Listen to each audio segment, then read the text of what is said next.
नमस्कार मैत्रिणींनो, स्वागत आहे तुमचं माझ्या लाईफ ऑफ उत्कृष्टी मॉमी या चॅनलमध्ये। हा व्हिडिओ मी गावाला जाण्याआधीचा आहे आणि माझा मोबाईल पाण्यात पडून खराब झालेला असल्यामुळे बरेच दिवस मला व्हिडिओ काही पोस्ट करता आले नाही आणि त्यामुळे मग आता मी हा व्हिडिओ तुमच्याबरोबर शेअर करत आहे।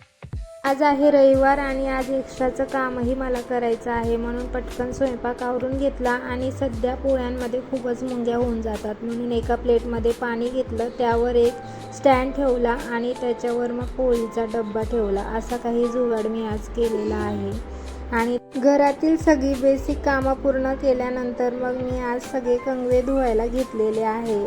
केसांना मेहंदी वगैरे लावल्यानंतर ते कंगवे यूज केल्यानंतर असे काळपट झालेले होते आणि ते दिसायला काही चांगले दिसत नव्हते, त्यामुळे आज सगळेच कंगवे छान स्वच्छ करून घेतले।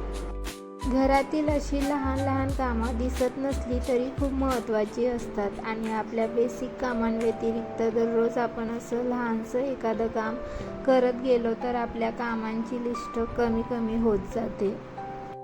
कंगवे स्वच्छ करते तिथपर्यंत एक मनातील गोष्ट मी तुमच्याशी शेअर करते।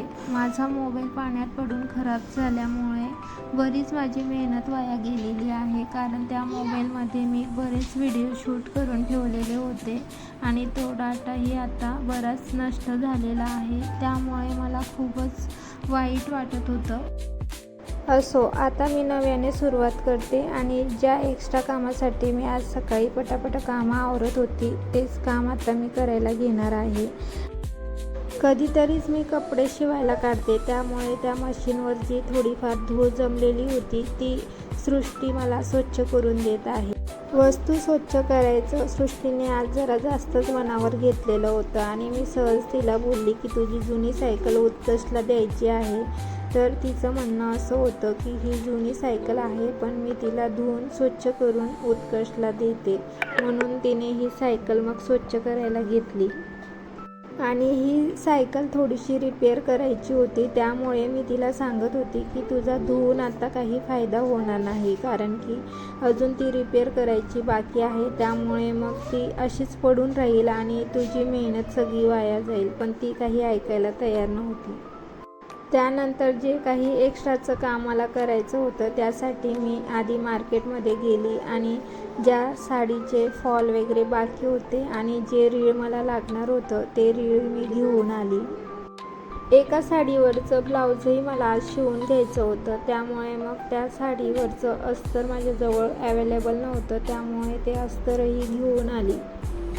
त्यानंतर लगेचच सगळे फॉल मी पाण्यामध्ये गाळून ठेवले आणि छान धुवून ते वाळवत टाकले आणि त्याच्यानंतर मग दुसऱ्या कामाला लागली।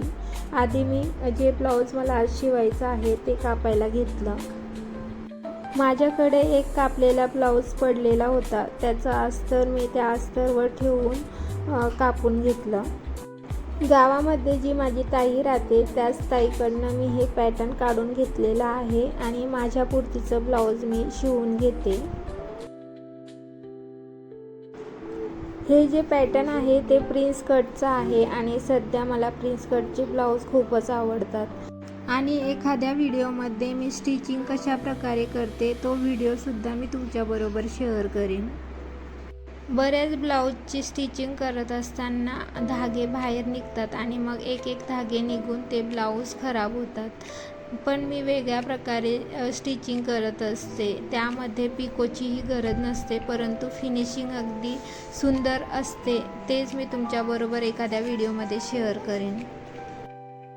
ब्लाऊज काही दररोज मी शिवत नाही, कारण माझ्या स्वतःचेच ब्लाऊज मी शिवत असते, त्यामुळे 2-4 ब्लाऊज एकत्र साठवून घेते आणि त्यानंतर मग शिवायला घेतले आणि एकाच दिवशी शिवायला घेतलेच तर मग त्या दिवसाचा पसारा कसा असतो ते मी तुम्हाला दाखवते।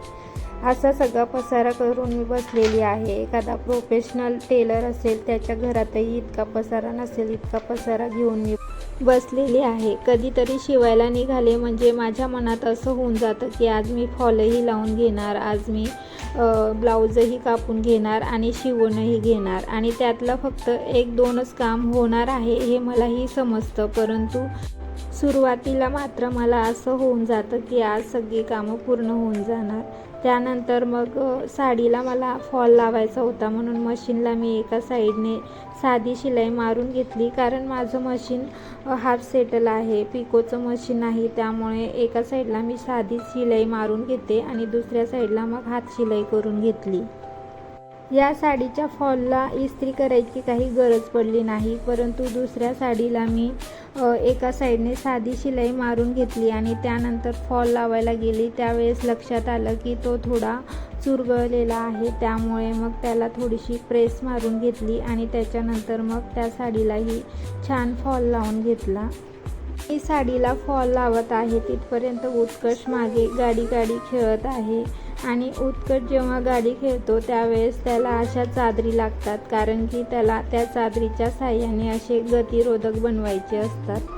मी हा सगळा पसारा काढलेला होता. इतक्यात परीच्या मम्मीची आणि माझी कॉमन फ्रेंड आली आणि परीच्या मम्मीची आणि आमच्या दोघींची भांडणं चालू झाली की त्या माझ्या घरी जेवतील आणि परीच्या मम्मीचं म्हणणं असं होतं की त्या त्यांच्या घरी जेवतील. आणि त्यामध्ये माणसांनी असा उपाय काढला की आपण सगळे बाहेर जेवायला जाऊ. त्यानंतर मग आम्ही पटकन तयारी केली आणि मग बाहेर जेवायला गेलो.